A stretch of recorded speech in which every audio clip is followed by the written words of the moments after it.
Bismillahirrahmanirrahim. Assalamualaikum warahmatullahi wabarakatuh. Alhamdulillahirabbil alamin. Nahmaduhu wa nasta'inuhu wa nastaghfiruh wa na'udzu billahi min syururi anfusina may yahdihillahu fala mudhillalah. Asyhadu an la ilaha illallah wahdahu la syarikalah wa asyhadu anna Muhammadan abduhu wa rasuluh. Segenap puji sepenuh rasa syukur sudah selayaknya dan sepantasnya untuk senantiasa kita hantarkan, untuk kita panjatkan kepada Zat Ilahi Rabbi yang mana atas perkenannya, atas kasih sayangnya, sehingga sampai hari ini, sampai detik ini kita masih diberikan berbagai macam kenikmatan yang tidak akan pernah bisa kita hitung jumlahnya. Dan tidak lupa salawat serta salamnya semoga senantiasa tercurah dan terlimpah kepada junjungan kita, suri teladan kita, yakni Habibana wa Nabiyana Muhammad SAW. Dan tidak lupa kepada keluarganya, para sahabatnya, para tabi'in-tabi'atnya, dan insya Allah sampai kepada kita yang masih istiqomah untuk mengikuti jejak langkahnya. Dan insya Allah pada kesempatan kali ini saya akan mencoba memaparkan materi Ma'rifatul Insan bab Syumuliyatul Ibadah atau cakupan ibadah. Karena sudah seperti kita tahu bersama bahwa tujuan hidup manusia dan jin diciptakan oleh Allah SWT ke muka bumi ini tidak lain adalah untuk beribadah kepada Allah SWT, sebagaimana Allah berfirman dalam Quran surat Az-Zariyat ayat ke-56 yang berbunyi, "Wa ma khalaqtul jinna wal insa illa liya'budun." Tidaklah semata-mata aku menciptakan jin dan manusia kecuali untuk beribadah kepadaku. Maka oleh karena itu, ibadah yang dimaksud mestilah mencakup seluruh kehidupan manusia atau yang disebut dengan syumul atau menyeluruh. Nah, ibadah yang dimaksud itu terbagi menjadi tiga, yaitu yang pertama adalah tashma'u dinna kullu atau mencakup seluruh agama. Lalu yang kedua adalah tashmalu hayata kullaha atau mencakup seluruh aspek kehidupan. Lalu yang ketiga adalah tashmalul kiyana al-basyariyah kullahu atau mencakup seluruh keadaan manusia. Yang pertama, tashmalu dinna kullu atau mencakup seluruh hukum agama. Secara singkat, pelaksanaan hukum agama terbagi menjadi tiga, yaitu yang pertama wajib, sunnah, dan mubah. Lalu yang pertama wajib adalah ibadah yang disebut dalam rukun Islam seperti sholat, zakat, puasa, terus berjihad, memakai jilbab untuk perempuan, dan berdakwah untuk setiap umat manusia. Lalu yang kedua adalah anjuran. Anjuran itu merupakan sunnah atau yang dicontohkan oleh Rasul SAW. Lalu yang ketiga adalah mubah. Mubah ini merupakan bagian juga dari contoh atau anjuran yang dicontohkan oleh Rasul SAW. Lalu yang selanjutnya adalah tasmanu hayata kullaha atau mencakup seluruh aspek kehidupan. Yang pertama adalah amal-amal insting.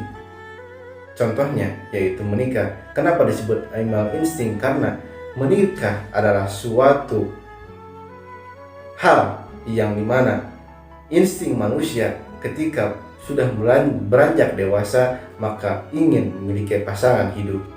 Lalu yang kedua adalah amal-amal sosial. Contohnya yaitu adalah tolong menolong antar sesama manusia, baik itu dengan sesama muslim ataupun dengan non-muslim.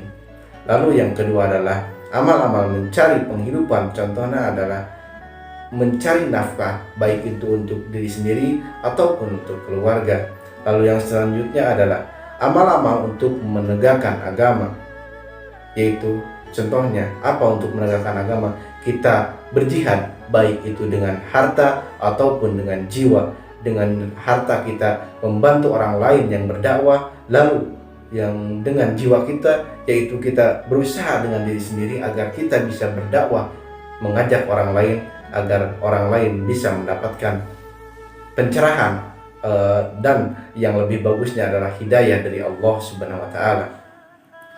Lalu yang ketiga adalah tashmalul kiyana al-basyariyah kullahu, yaitu mencakup seluruh keadaan manusia.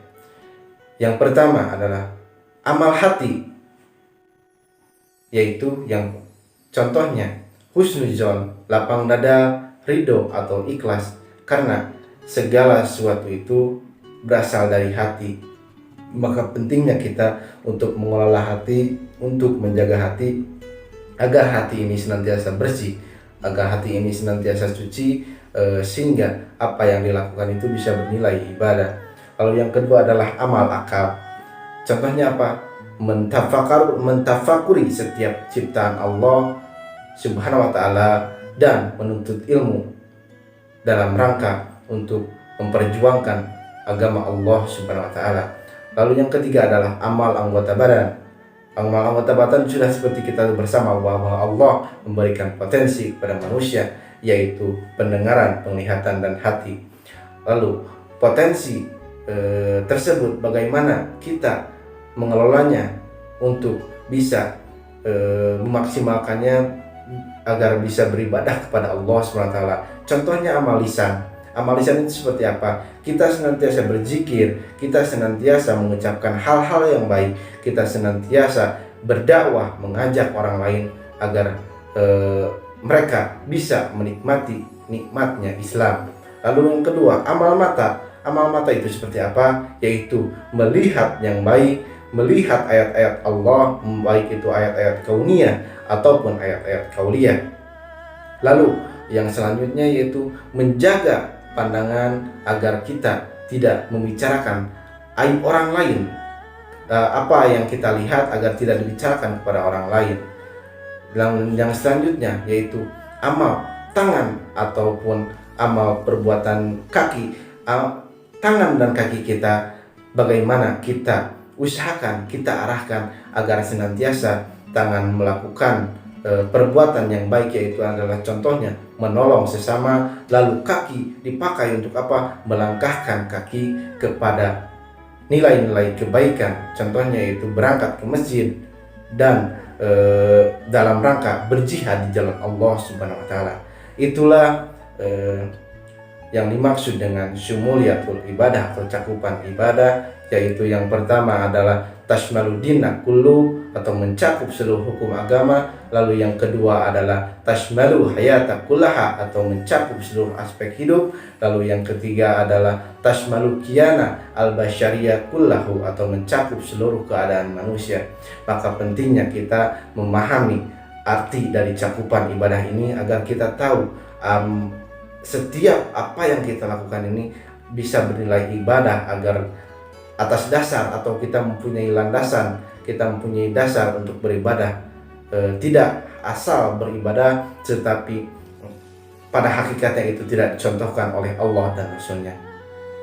Mungkin sekian apa yang bisa saya sampaikan tentang garis besar dari materi Ma'rifatul Insan bab syumuliyatul ibadah. Mohon maaf atas segala kekurangannya. Billahi taufiq wal hidayah. Wassalamualaikum warahmatullahi wabarakatuh.